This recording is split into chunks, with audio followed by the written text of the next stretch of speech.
Veritas SCP Files.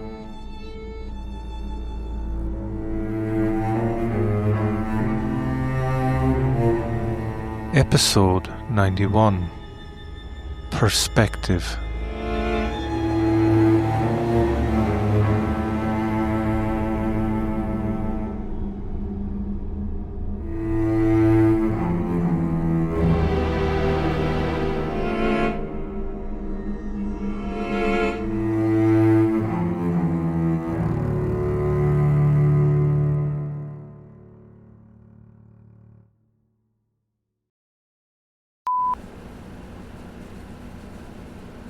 And he turns on the recorder. Of course. Prioritizing documentation first is solid practice and a good instinct. But in this particular case, Mr. Connors, it's perhaps not the best idea. Why is that, Dr. Sterling? Do our superiors not deserve to hear everything that is said here? If that's what you do with the tape, but with how much time you've been spending around Officer Anderson since you returned from England, I wonder what you really plan on doing with that recording. Clearance breaches are as much my jurisdiction as any other form of security. Scott is monitored 24/7. Sharing classified information with him at this time would just be begging for repercussions. Then perhaps you ought to turn the recording off. It's not for Scott. It's for the O5. This is just a light, casual meeting among friends. We want to help you, Niall. There's no need to escalate anything past us. You see, when an employee under my wing needs assistance, I want to assess the reasons why and see what we can do to overcome any barriers. You change your tune quickly when a recorder is rolling, Doctor. I'm sure I don't know what you mean. I'm simply concerned that you haven't been fulfilling your duty since you've returned. You've been alternating between sitting with Scott during his work hours and just disappearing into the ether. I would like to know how you evade the cameras. I'm Irish. Just assume I'm a magical leprechaun capable of teleportation. We're the SCP Foundation. Stranger things happen than a little camera glitch. Stranger things. Like a breach. Like the breach of a very closely monitored SCP that goes from being completely docile to extremely hostile with no warning whatsoever. That has nothing to do with the ethics department.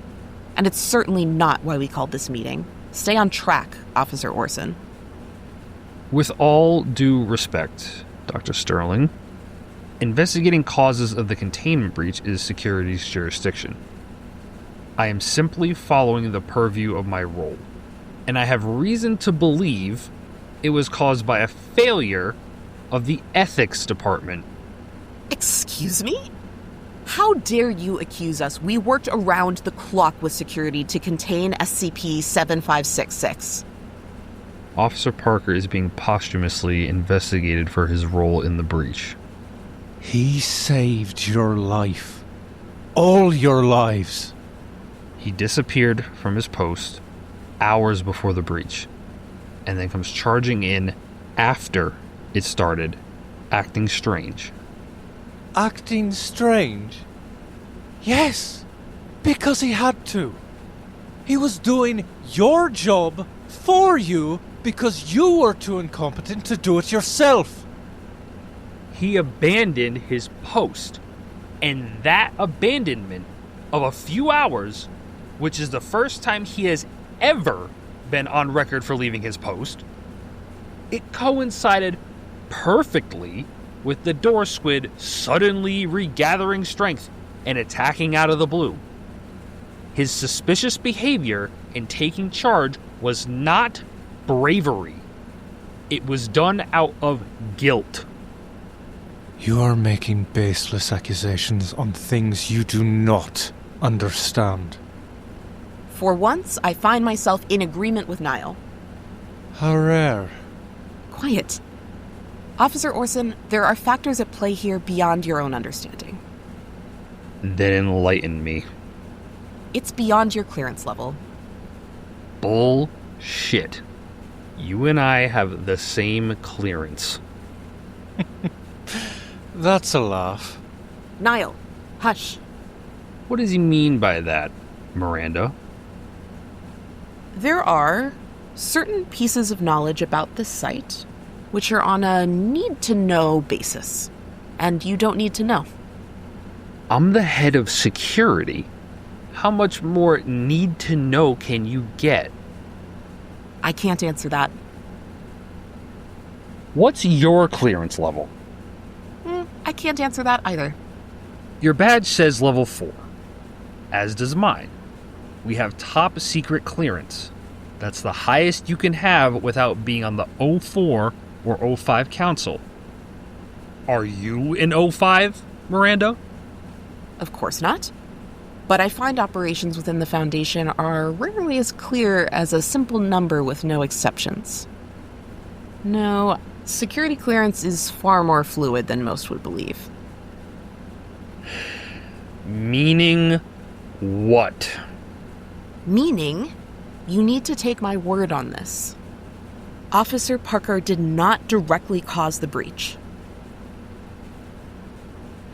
You said directly. Yes, he did not directly cause the breach. Did he indirectly cause the breach? The events that unfolded were complicated and unintended. The loss of life was unfortunate, but given our current knowledge regarding certain risks, the breach was not at this time preventable. Certain risks? You mean security risks? It is unacceptable that I do not know what these risks are. I am not in charge of who is and is not given clearance. Suffice it to say that this site and all the personnel here are considered expendable. What? Is that really news to you, Officer Orson? Take one look around you. The personnel that we have here, every one of them, from the researchers to the officers, all have demerits on their records. Write-ups or special notes.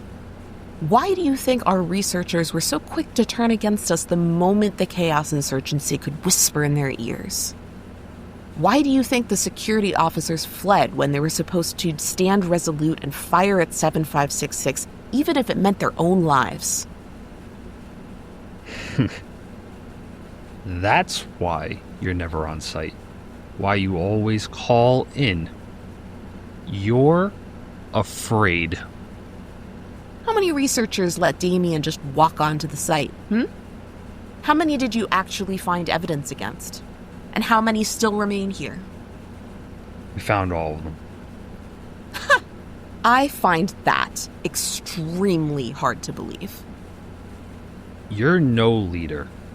You sprawl out at home, call in whenever you feel like it.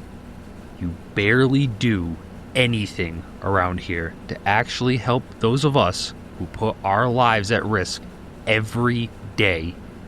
You say we're all expendable. I don't believe it. I refuse. Perhaps those of us who are assigned here have a bit of extra work to do to prove our worth, but we're doing it. We live up to our roles every day.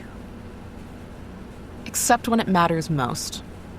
And then, ethics steps in to save you. Just like Officer Parker. The investigation will take place. File the paperwork then.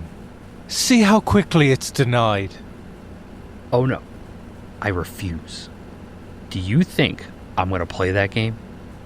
I don't know how far your influence goes, Niall, but I'm not letting you obstruct me anymore. I will investigate this myself. See, this is exactly why I wanted the recording running. I think our higher-ups will be very interested to hear you're going against their orders. You don't scare me, and neither do they. They really ought to.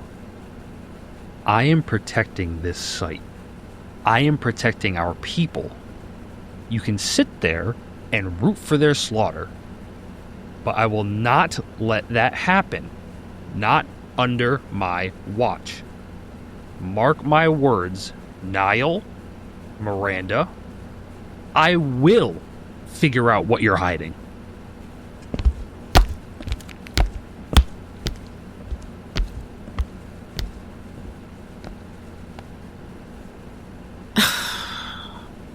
Just one more problem to worry about. Well, not that we need to worry that much about it, though, I suppose. He has no influence anywhere. Even if he finds something, what's he gonna do? Throw the evidence nobody wanted at people who don't even like him. He hasn't thought it through. He should leave Mary alone. Mary is a hero. He deserves that recognition, not this slander. It won't come to that. I won't let it. See? I'm on your side, Niall. I am. Then let me talk to Scott privately. He needs some time without the cameras watching to know we're still on his side. You know I can't do that. Last time that happened, the Not Deer rose up and tore England apart. The PR disaster alone was a nightmare. Not to mention the personnel replacements and the rebuilding and the multiple associated breaches. No, I think I won't be taking that risk again. It was a mistake. A very costly mistake. I don't know how you're still sitting here, honestly. The Foundation would have disappeared most people for something like that. It won't happen again. I know it won't, because I'm monitoring closely. I thought... Well, there was only so much damage the Not Deer could do. They're powerful, yes, and Keter, and extremely dangerous, but contained to England. No reality bending, no wiping humans from existence. I thought it would be a good way to gauge his power. His level of influence over an SCP that powerful. And not just one of them either. The entire species. You're telling me you meant to run that test? As I said, it was a mistake. Interesting. Then that's why you're still alive. I suppose it did prove something, in a way. Just be glad I didn't tell him about 682. Not going to lie, that lizard was my first instinct. But I was told very clearly that was a bad idea. Told? By who? The 04? The 05? Whoever it was. At least they had good sense about that. Another 682 breach is the last thing this world needs. The hard-to-destroy reptile, indeed. Did you know I always thought it was poorly named? Yes, it's indestructible, and all efforts to neutralize it have horrendously backfired and ended in misery and many, many deaths. But I really think they ought to have named it the hatefully destructive reptile. Or the incredibly deadly reptile. Something more focused on why we pour so many resources into containing it, you know? Both are apt. I wonder if Scott could pacify it, though. Perhaps temporarily, but at what cost? It's been invulnerable to everything else. For sure it would find a way to shrug his influence off too. Possibly. That's probably a bad idea, but if these tests keep going as well as they have been, it's entirely possible he may be called upon to test it regardless of what you and I say. I think there are bigger threats on the Foundation's radar anyways. Bigger than 682? Yes. 682 is at least contained. Sporadically. It spends more time contained than breaching. Well, what then, if not the lizard? What do you know of SCP-2317? 2317. I'm not familiar. Does it have a colloquial name? A door to another world. Yeah, no. I don't know. Look it up in your database. Put in your clearance. Okay, I'll play your game.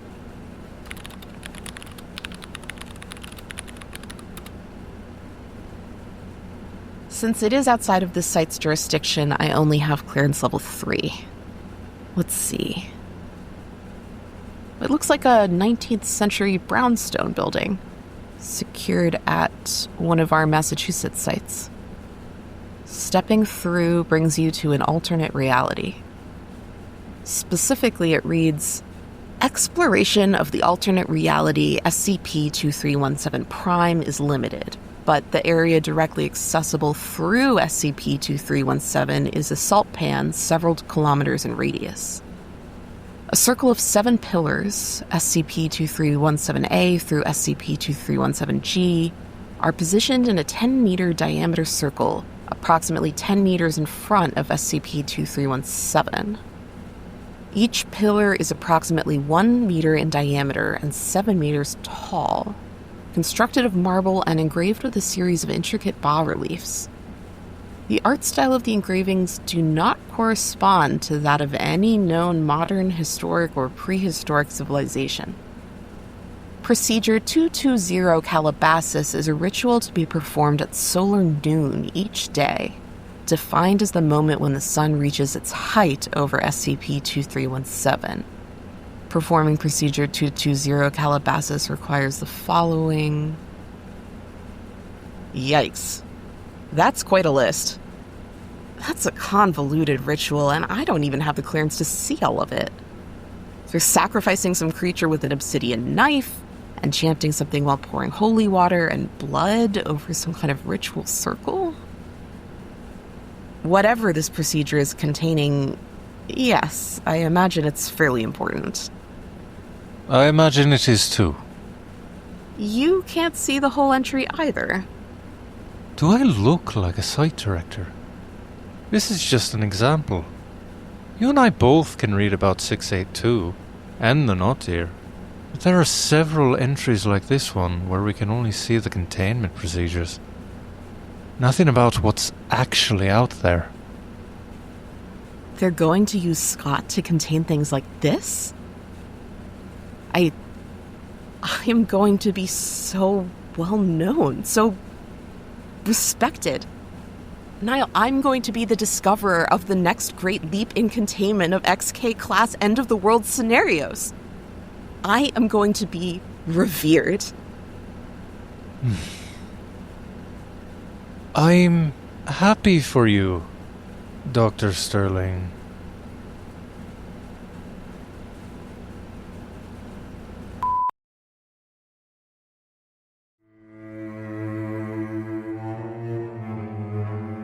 Vault Veritas SCP Files is a podcast inspired by the SCP Foundation.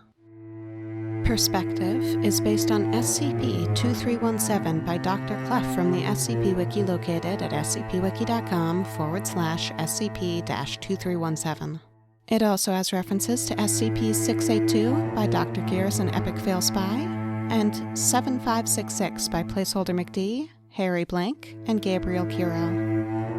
It is licensed under a Creative Commons Attribution Share-alike 3.0 unported license.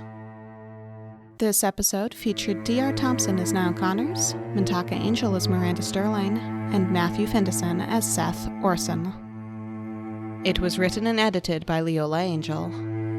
We welcome comments. Please rate and review us, email us at vaultveritas@gmail.com, or join our Discord channel using the link in the episode description. Thanks for listening.